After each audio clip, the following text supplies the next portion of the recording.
Yeah, it seems that we care less for some reason about the people there. I don't know if it's a racial issue. I really don't know. Or if it's the financial issue, that there's interests there in the region. That, you know, China is now, everybody wants a car in China. Everybody wants a car in India. And these countries, I don't know, maybe they don't want to stop it. Maybe they want it to happen. And of course, they're not going to say out loud that they want those people to die, but they might just want the oil or something. I don't know. It's a little bit of a mystery, but I think that there are some other factors that I don't hear spoken out. It's sort of like the 300-pound gorilla in the room.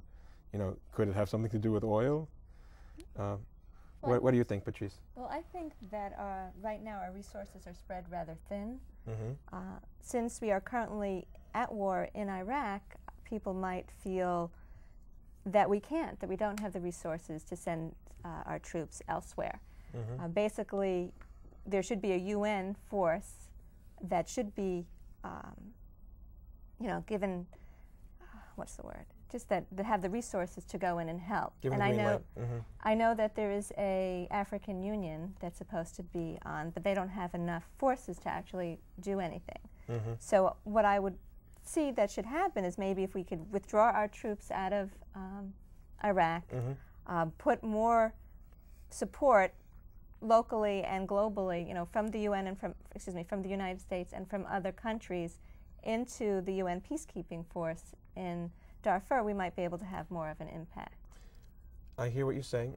I have been watching the UN peacekeepers for many years now, and I don't see that they're keeping the peace. Right. It's sort of like being on a seafood diet. You know, everything you see, you eat.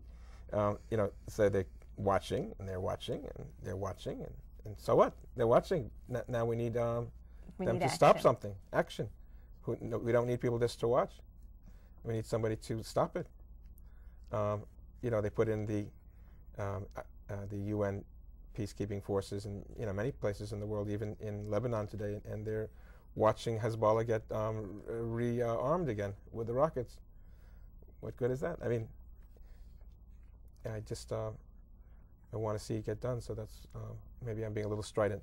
What do you think, Kate?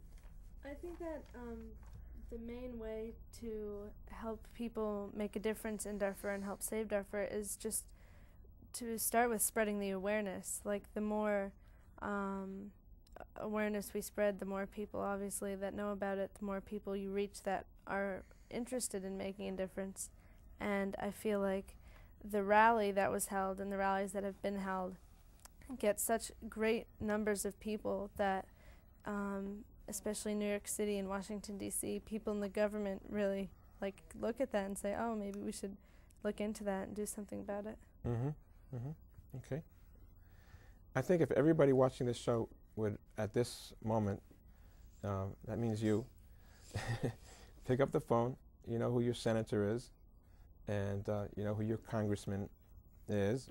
You could find that on the internet very easily.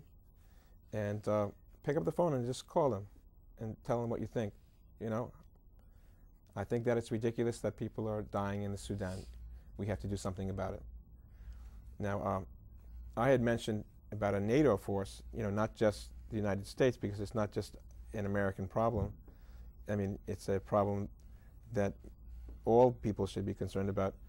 You know, so a NATO force would include many countries, you know, helping and not trying to get into a war with anybody, or trying not to, you know, kill anybody, but just as a defense, and letting them, the Janjaweed, know that we're there. We've got the big guns. We'll use them if we have to, but the party's over. We're the most successful country in the world. We're the most powerful.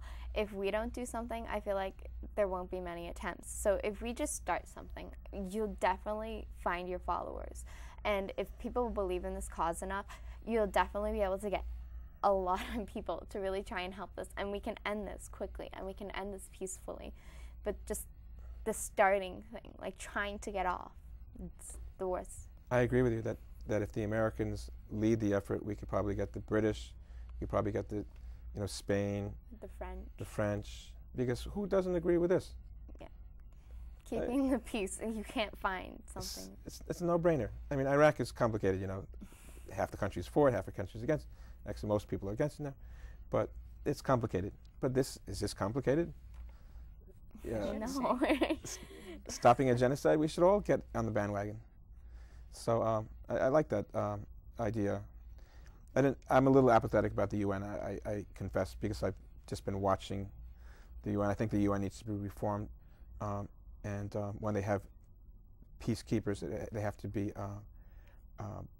able to keep the peace, not just to watch, the war accumulate, the forces of war accumulate. But I'm for this, and maybe we should draft a suggested bill and send it to our senators here, and ask them to bring it to Washington. What do you think about that? I mean, really, what's happening now? You can't. By suggesting a bill, the worst that can happen is that they refute it. What's the problem with, the chance of that happening, if they see, maybe perhaps we add a petition to that and see how many people in this town alone are for this cause, and you'll be able to find so many people. It's just the coming out there part and the really knowing what to do. Once people know what to do, I think you're golden. Great. So how should we have 2 minutes left. Basically, the bill should read, we, residents of the state of Connecticut, or actually we should go bigger, right? We, right, American citizens, urge Congress and the Senate to draft a bill that would authorize the sending of troops into Darfur as protecting the peace, protecting the civilian populace, and that we would invite the other NATO forces or other countries that would like to join in our peacekeeping mission in Darfur. I'm just, yeah, and I think, and also add that they would be assisting the African Union. There are troops currently there, so it's not,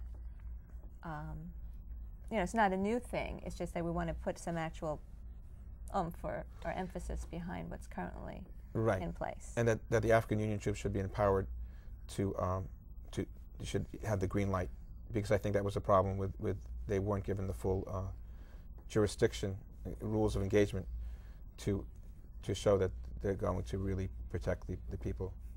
And then there should also be monies made available to help the refugees.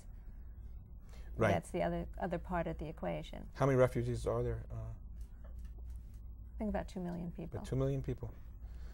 So this has really been great. I'm really glad that you came here, and unfortunately, I have a feeling that you might need to come here again on the same subject. I hope not, because like Bianca said, we could get this done fast if we have the will to get it done. What 10,000 modern troops could do, they could do wonders in Sudan. So let's see if we could make a ripple and get it done. And I will be in touch with you guys, be in touch with me, and let's draft this thing and see what we could, if we could really rock the world. Okay. So thanks for being here. Thank you so much. Thank you.